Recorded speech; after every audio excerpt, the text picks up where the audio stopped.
They abuse their power acting under the colors of law.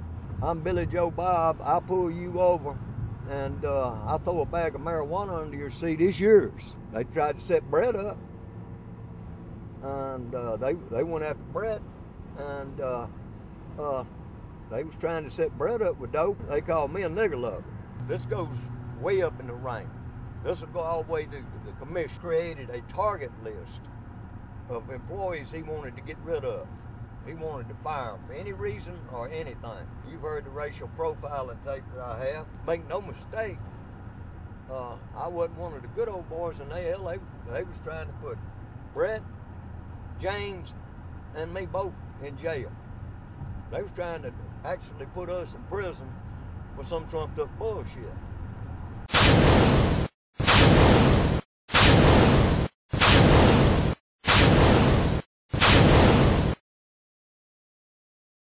In '98, when I left Greene County and went to Marion County as a warden.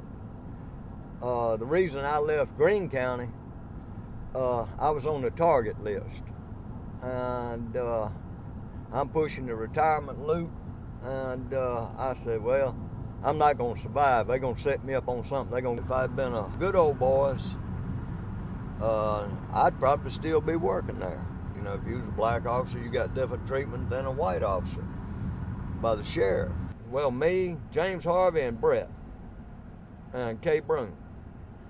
And it was 4 of us got fired in one day. They just couldn't fire Brett that day because they couldn't find him.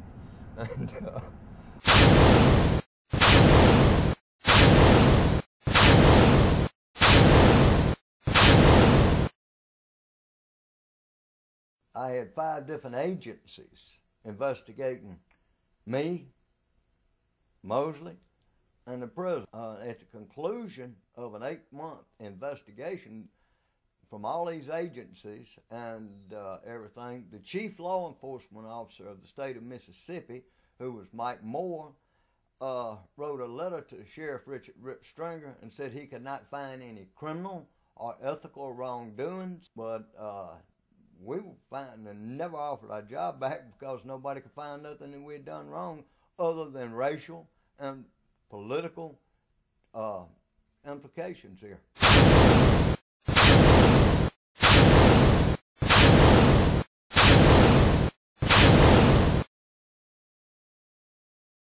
And really the thing that's so disheartening about this whole thing is the caliber of people that came after us. You know, you got the Attorney General for the Department for the state of Mississippi. You got the Commissioner and Deputy Commissioner of Correction, Chris Epps, Deputy Commissioner.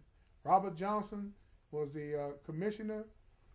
It's terrifying to know that these people's abuse their power like that, and being taxpayers and getting the injustice that we have. It's a bitter pill to swallow. You know, you can't help from being bitter. I would be lying to say I'm not bitter, because I am.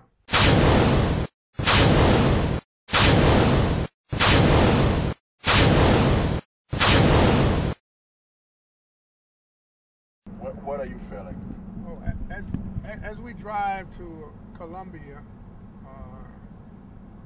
my feelings are mixed. There were some times that was just some very thrilling times that I had here in Columbia, but the bad times outweigh the good.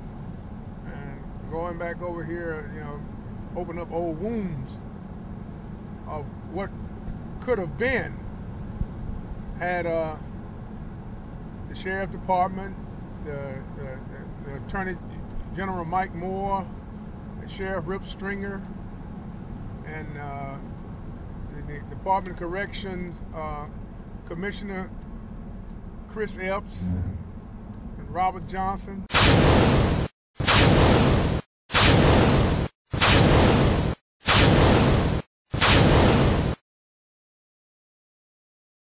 These corrupt agendas still exist in Mississippi and all across the world.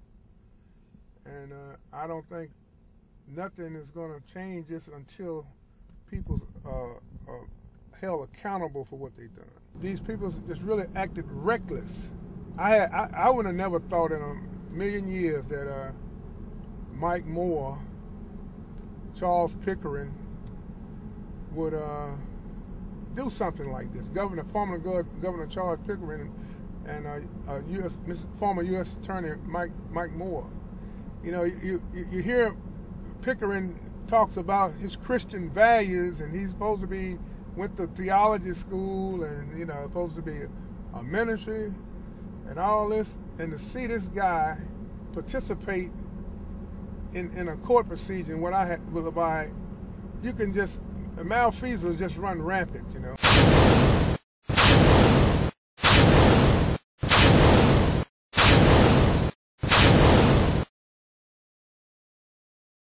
John Fancher, Jimmy Fancher, for the last 22 years, we have been the closest of friends.